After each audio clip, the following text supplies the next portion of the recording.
Արժանապատիվ հայրենակիցներ, մինչև անդրադառնալը իմ այսօրվա ելույթին մի քանի դիտարկում եմ ուզում անել երեք այս ամբիոնից հնչած հայտարարություններից կամ դիտարկումներից։ Պարոն Հարությունյան, դուք իհարկե ճիշտ եք, ժողովրդավարության հիմնասյուներից մեկն այն է եւ ամենաառանցքային դրույթն այն է, որ իշխանության աղբյուրը ժողովուրդն է։ Այն ժողովուրդը, որը ձեր իշխանությանը 50 գումարած 1 քվե չի տվել։ Այն ժողովուրդը, որի կեսից ավելին չի ընտրել ձեր իշխանությանը, շուրջ 600,000 Հայաստանի հպարտ քաղաքացիներ իրենց ձայնը տվել են ընդդիմությանը, իդեպ նրանցից 60,000-ի ձայնի վրա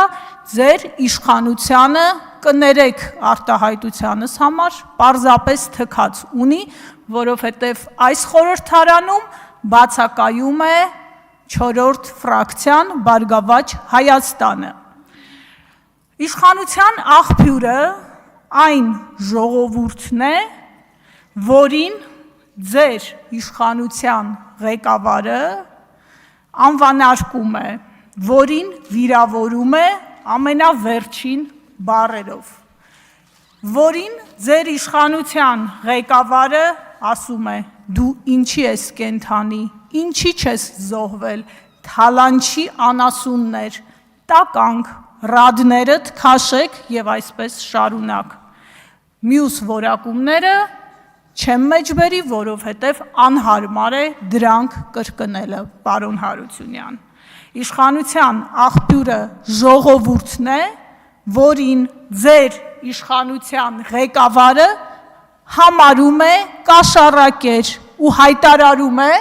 որ ընդդիմադիր հայացքներ ունեցող ժողովուրդը առանց ընտրակաշառքի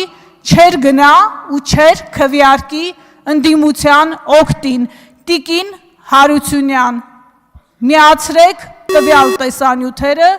լսեք ձեր քաղաքական ղեկավարին եւ այո, Հակոբյան ներողություն եւ զբաղվեք ինքնահայեցողությամբ։ Պարոն Հարությունյան, երբ ես դիրքորոշում էի հայտնում երեք, ես խոսում էի քաղաքական պատասխանատվության մասին եւ չէի խոսում իշխանության աղբյուր հանդիսացող ժողովրդի մասին։ Այդ տարական ճշմարտությունները հավատացեք, ես քաչ գիտեմ, սա իգիտություն։ Հիմա իմ հիմնական խոսքը Տիկին Մանուկյան, դուք առաջադրվել եք մի շատ կարևոր հանձնաժողովում, որը հանրային վերահսկողություն է իրականացնելու պետական միջոցների նկատմամբ եւ ընդդիմադիր հայացքներ ունեցող եւ ոչ ընդդիմադիր հայացքներ ունեցող քաղաքացիների միջոցների նկատմամբ։ Մի ահռելի բաժին այդ միջոցներից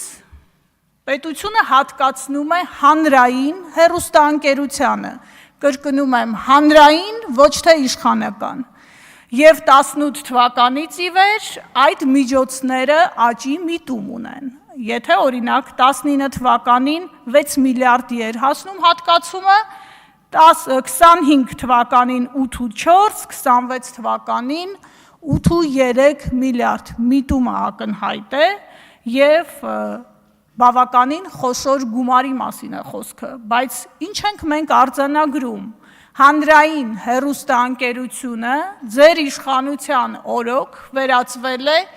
իշխանության սպասարկու քարոզչամեքենայի։ Այս խորհրդարանում աշխատանքները սկսելուց ի վեր դա արձանագրվել է փաստերով։ Օգոստոսի 7-ի ՖԻՊ-ի հրապարակումը, Հ1-ի լուսաբանումը սոցիալական հարթակներում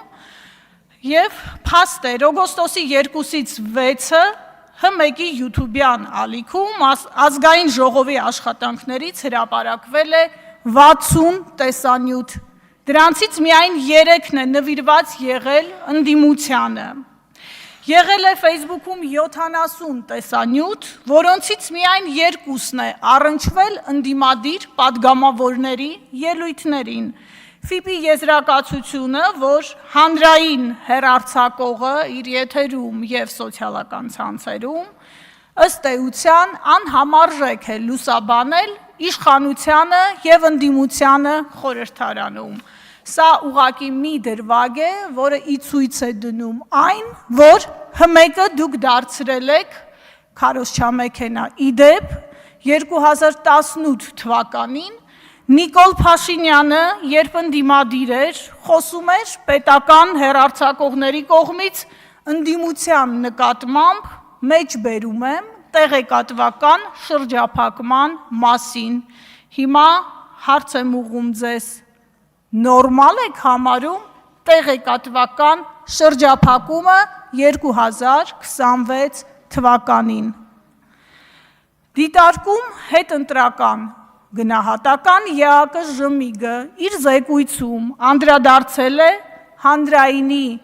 լուսաբանմանը եւ արձանագրել ակնհայտ կողմնակալ լուսաբանում նախընտրական շրջանում։ Շեշտադրել է, որ հիմնականում ընդդիմադիր ուժերը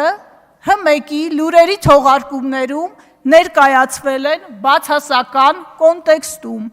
իշխանությունը հակառակը ներկայացվել է դրական կոնտեքստում։ Արժանապատիվ հայրենակիցներ, հանրայինը գործում է ձեր միջոցներով, ձեր գրպանից ստացված միջոցներով, ուստի պետք է ծառայի բոլորին, կրկնում եմ, եւ ընդդիմադիր, եւ իշխանական հայացքներ ունեցող քաղաքացիներին, եւ նրանց, որոնք կարող են գտնվել ցավոք անտարբեր։ Հանրայինը չի պատկանում իշխանությանը, հանրայինը չի պատկանում վարչապետին, հանրայինը ժողովրդի ձայնը պիտի լինի, որը այսօր լսելի չէ ընդդիմադիր հանրության տեսանկյունից։ Այսօր ընդդիմադիր ուժերը պատշաճ ներկայացված չեն հանրային հեռուստաընկերության եթերում։ Տիկին Մանուկյան, ես հուսով եմ, որ երբ համապատասխան հաշվետվությունները գան հանձնաժողով, եթե դուք ստանաք այդ վստահության քվեն եւ ղեկավարեք հանձնաժողովը, հետևողական եք լինելու, որպիսի